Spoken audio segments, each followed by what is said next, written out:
गुस्ताखी माफ हरियाणा में आपका स्वागत है। देशा में देश हरियाणा, जित दूध दही का खाना। अब यहाँ शराब की नदियां बहती हैं।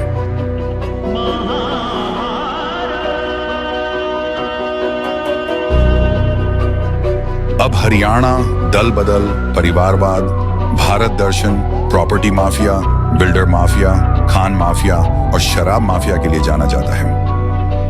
हरियाणा में 50 साल से खोजी पत्रकारिता कर रहे पवन कुमार बंसल खोजी पत्रकारिता क्यों और कैसे सहित हरियाणा की राजनीति और गवर्नेंस पर 3 किताब लिख चुके हैं। खुशवंत सिंह, कुलदीप नायर, प्रभाष जोशी, न्यायमूर्ति पीबी सावंत और कपिल देव भी इनकी किताबों की प्रशंसा कर चुके हैं।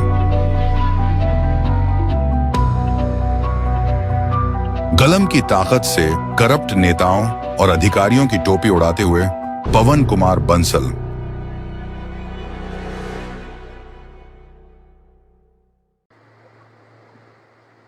गुस्ताखी माफ हरियाणा में आपका स्वागत है। आज मेरा दिल कर रहा है vice president of the country जनाब जगदीप धनखड़ को मुबारकबाद देने का। मुद्दा है उन्होंने जो स्टैंड लिया है दिल्ली हाईकोर्ट के जज जिनके जरूरी करेंसी नोट मिले उनके खिलाफ एफआईआर दर्ज करने के मामले में जो जनाब धनखड़ साहब ने स्टैंड लिया है उसके लिए मैं उनको तहे दिल से मुबारकबाद देता हूँ। मैं धनखड़ साहब का प्रशंसक नहीं हूँ बल्कि उनके कई कामों का मैं बड़ा आलोचक हूँ, जबरदस्त आलोचक हूँ। लेकिन हरियाणा में कहावत है धन दुश्मन का भी सराहना चाहिए और वो दुश्मन तो नहीं है, कंट्री के ऑनरेबल वाइस प्रेसिडेंट है। मैंने बताया पहले ही उनके कई कामों का मैं आलोचक रहा हूँ। जिस तरह वो मोदी की चमचागिरी में सारी सीमाएं लांग जाते हैं, मर्यादा भी लांग जाते हैं, उसके लिए मैं उनका कट्टर आलोचक रहा हूँ।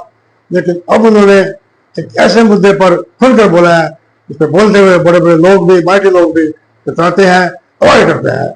जनाब धनखड़ साहब ने राज्यसभा के इंटरेस्ट को संबोधित करते हुए कहा, इशारा किया कि दिल्ली हाईकोर्ट के जज जिनके घर से जले हुए करेंसी नोट के टैक्स मिले पर्चा दर्ज नहीं हुआ।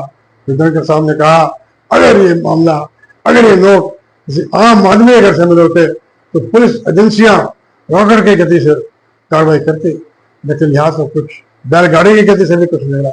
बात ठीक है धनखड़ साहब की, जनाब जज साहब जिनके घर से करेंसी नोट मिले अपने आप को मासूम बताते हुए कहा ये तो आउटर हाउस में मिले थे, मेरा वहां कोई आना जाना नहीं। भाई जज के यहाँ सिक्योरिटी लगी है, सीसीटीवी कैमरे लगे हैं, वहां कोई पता नहीं जला सकता।